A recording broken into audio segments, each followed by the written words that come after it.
Praise the lord.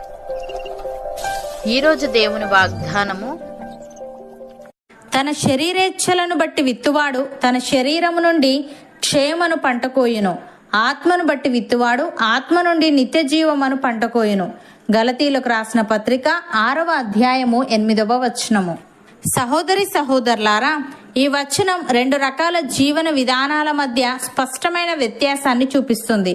ఒకటి, మన స్వార్థపూరిత కోరికలపై దృష్టి సారించినది. 2, ఆధ్యాత్మిక ఎదుగుదల మరియు దేవునితో సంబంధంపై దృష్టి సారించినది. ఇది మన క్రియల పరిణామాలను మరియు మనం చేసే ఎంపికల యొక్క అంతిమ ఫలితాలను గురించి తెలియజేస్తుంది. ఇక్కడ తన శరీరేచ్ఛలను బట్టి విత్తువాడు తన శరీరం నుండి క్షేమను పంట కోయునని పౌలు చెప్పాడు. విత్తడం మరియు కోయడం అనే భావన బైబిల్ అంతటా మనకు కనిపిస్తుంది. ఈ వచనంలోని మొదటి భాగం శరీరానుసారంగా విత్తడం గురించి హెచ్చరిస్తుంది. ఇది మన స్వార్థపూరిత కోరికలను తీర్చుకోవడం మరియు పాపపు ప్రవర్తనతో జీవితాన్ని గడపడాన్ని సూచిస్తుంది. మనం ఆధ్యాత్మిక ఎదుగుదల మరియు నీతి కంటే మన సొంత సుఖాలకు ప్రాధాన్యత ఇచ్చినప్పుడు మనం శరీరేచ్ఛలను బట్టే విత్తుచున్నాము. ఈ జీవన విధానం యొక్క ఫలితం క్షేమనే పంట రూపంలో మరియు చివరికి ఆధ్యాత్మిక మరణం రూపంలో వ్యక్తమవుతుంది.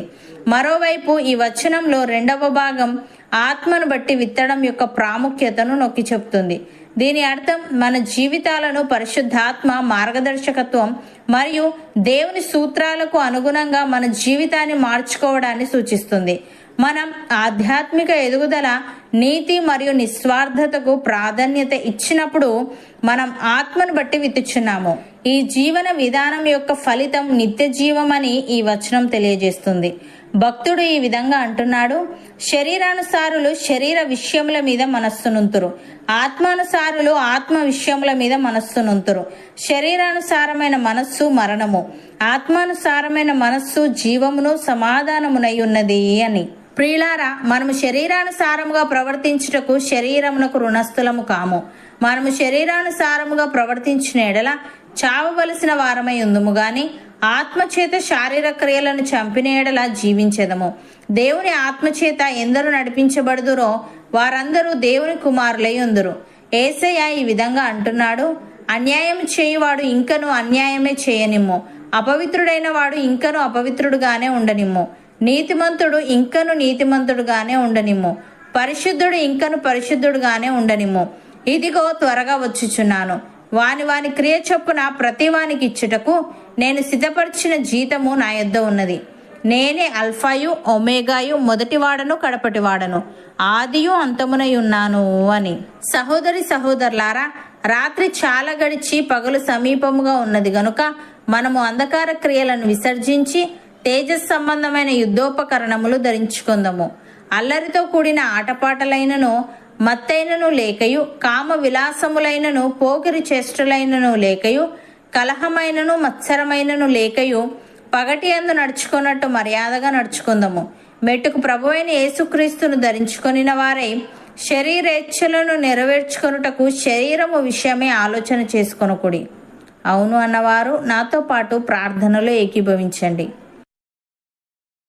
పరిశుద్ధుడా, ప్రేమగల తండ్రి, శరీరేచ్ఛలను బట్టి విత్తువాడు తన శరీరము నుండి క్షేమను పంట కోయునని, ఆత్మను బట్టి విత్తువాడు ఆత్మ నుండి నిత్య జీవమును పంట కోయునని మేము దేనికి ప్రాధాన్యత ఇస్తామో దానిని బట్టియే ఫలితాలు ఉంటాయని నీవు తెలియజేశావు. తండ్రి, నీకు స్తుతులు. దేవా, మేము శరీరానుసారముగా ప్రవర్తించుటకు శరీరమునకు రుణస్థులము కాము గనుక మేము శరీరానుసారముగా ప్రవర్తించిన ఎడల చావవలసిన వారమై ఉందుము గనుక మేము ఆత్మచేత శారీర క్రియలను చంపే వారంగా ఉండుటకు సహాయము దయచేయమని, అల్లరితో కూడిన ఆటపాటలైనను మత్తైనను లేకయు, కామ విలాసములైనను పోకరి చేష్టలైనను లేకయు, కలహమైనను మత్సరమైనను లేకయు పగటి యందు నడుచుకున్నట్టు మర్యాదగా నడుచుకుంటూ తేజస్ సంబంధమైన యుద్ధోపకరణములు ధరించుకొనుటకు కృపచూపమని, ఆత్మానుసారమైన జీవితం మాలో ప్రతి ఒక్కరికి నీవే అనుగ్రహించమని యేసుక్రీస్తు నామమున ప్రార్థిస్తున్నాము తండ్రి. ఆమెన్.